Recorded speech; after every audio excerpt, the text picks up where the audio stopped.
Selamat bertemu kembali di mata kuliah Manajemen Kontrol Sistem untuk topik yang ketujuh, yaitu tentang insentif sistem bersama Bambang Leo Handoko. Apa yang akan kita pelajari di topik yang ketujuh ini? Kita akan mempelajari bagaimana sistem insentif dalam organisasi atau perusahaan. Kita ketahui bahwa orang-orang yang ada dalam organisasi dapat bekerja dengan baik, dapat memberikan kinerja dengan baik, kalau tentu ada yang namanya insentif. Jadi insentif di sini berfungsi sebagai suatu penggerak atau pendorong. Ya. Kalau dalam bahasa teknisnya suatu driver. Jadi bagaimana suatu penggerak yang memotivasi seseorang untuk melakukan sesuatu. Insentif bisa bermacam-macam. Bisa yang bersifat moneter maupun yang non-moneter. Yang moneter misalkan seperti uang, ya, balas jasa, gaji, bonus, dan tunjangan. Yang non-moneter seperti misalkan kenaikan jabatan, pengakuan, pujian, dan ada rasa memiliki seperti itu. Tetapi yang menarik di sini, kita akan pelajari bahwa insentif itu juga mempunyai dampak positif dan juga dampak negatif. Mungkin yang kita lihat selama ini insentif ya sesuatu hal yang positif. Tetapi jangan salah, insentif juga punya hal yang negatif. Nah kita lihat, ya. Yang pertama dampak positifnya dulu. Apa aja sih dampak positifnya dari insentif ini? Yang pertama, tentu daya kreativitas seseorang menjadi meningkat, ya, jadi lebih tinggi.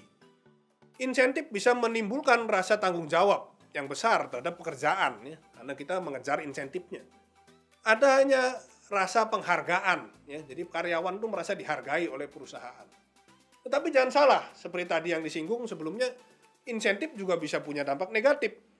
Contohnya apa? Misalnya karyawan akan menjadi iri kepada karyawan lain yang mendapatkan insentif lebih. Gitu. Ya padahal mungkin karyawan tersebut prestasinya memang lebih baik. Ya tapi apa yang terjadi ya, bisa saja orang jadi iri. Bagi karyawan yang tidak mempunyai produktivitas kerja dan kemampuan akan merasa nyaman dengan adanya insentif. Gitu. Jadi mereka akan merasa nyaman justru berlindung dari balik insentif tersebut. Nah kita lihat contoh-contoh dari monetary insentif. Bisa salary increase, ya, kenaikan gaji. Ada juga short term incentive, ya, bonus misalkan, ya. Orang marketing, orang sales target tercapai dapat bonus, ya.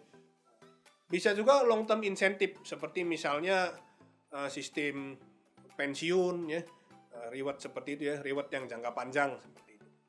Tunjangan kesehatan yang secara berkala, ya, sampai dengan habis masa kerja, nah itu termasuk insentif yang jangka panjang. Nah, yang menjadi perhatian dalam pengendalian manajemen adalah bagaimana kita bisa mengevaluasi sistem insentif di organisasi. Indikatornya apa saja? Misalnya, reward atau insentif itu tersebut harus dapat dinilai, ya. Ada indikator kinerjanya. Reward seharusnya punya dampak yang cukup besar, ya. Dampak positifnya tentunya. Ya. Reward juga harus dapat dimengerti oleh siapa? Oleh orang yang menerima reward. Gitu. Reward harus diberikan tepat waktu, ya. Jangan insentifnya kinerjanya sudah tercapai, insentifnya masih lama, ya nanti bisa demotivasi gitu. Reward harus tahan lama, jangan yang dalam jangka waktu sebentar sudah habis, ya. Manfaatnya nggak bisa dirasakan gitu. Reward harus reversible, jadi harus ada timbal baliknya seperti itu. Ya. Dan reward tentunya juga harus dengan biaya yang efisien. Ya. Jangan sampai reward yang diberikan melebihi manfaat dari organisasi sehingga akhirnya nanti terjadi waste atau pemborosannya, tidak efisien biayanya ujung-ujungnya. Nah, selain reward secara individu, ada juga yang dinamakan group reward. Jadi penghargaan atau insentif tetapi yang diberikan berdasarkan grup. Apa sih yang disebut dengan group reward? Jadi group reward ini adalah insentif yang diberikan spesifik kepada suatu grup. Grup ini bisa fungsional atau departemen di organisasi atau perusahaan. Yang mana tiap grup itu punya indikator kinerjanya beda-beda. Ya. Misalkan seperti orang di marketing atau sales, kinerjanya kalau target penjualannya tercapai. Target customer sekian tercapai. Tetapi kalau misalkan kita bicara di departemen atau fungsional akuntansi, ya tentu misalkan kalau kinerjanya apa? Laporan keuangannya bisa disusun tepat waktu misalkan, ya, tercapai. Di finance misalnya kalau strategi pendanaannya tercapai. Jadi sesuai dengan kinerjanya masing-masing, ya. Jadi group reward itu menyediakan sebuah insentif langsung tapi hanya jika individu-individu kepada siapa secara merata itu dijanjikan. Gitu. Jadi bila reward ini dijanjikan pada sejumlah besar kelompok seperti kinerja perusahaan, bukan perorangan, maka mempunyai efek material pada performance dari masing-masing kelompok tersebut.